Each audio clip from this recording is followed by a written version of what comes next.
আজ আমাগো পাড়ার সব ভূত পেতনি আর আমি একসাথেই খাবার খাইলাম। রাত 1:45-র সময় কে খাবার খায় কন্ত? আমি খাই, আমি কারণ আমি স্বাস্থ্য সচেতন। আজ আমি আমার 2 টাকার ফটোগ্রাফার আর নিজস্ব পার্সোনাল, একেবারে পার্সোনাল মোটিভেশনাল স্পিকারে লইয়া বাইরে গেলাম ঘুরতে। কিন্তু আমার মোটিভেশনাল স্পিকার ততক্ষণ মোটিভেশন না পায় যতক্ষণ তারে আমি চা না খাওয়াইব। মদনপুর নীল দিগন্তে চা খাইতে আইসা আমরা বসে বসে দুজন মিলে কুল খাইতেছিলাম, কিন্তু কুলগুলা খুব মিষ্টি। কুল খাইতে খাইতে দেখি চাটা আসলো। চাটা যে কি অপূর্ব স্বাদ আপনাকে কি কইব।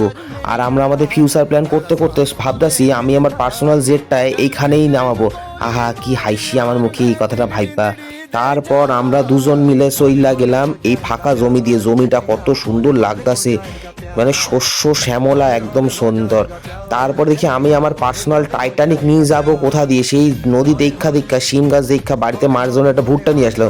তো আমার মায়ের ভুট্টার দিকে কোনো মনই নাই। এইটা দেখা আমার মনের দুঃখে আমি আমার কাজে যাই। তাহলে সবাইকে আজ টাটা বাই বাই।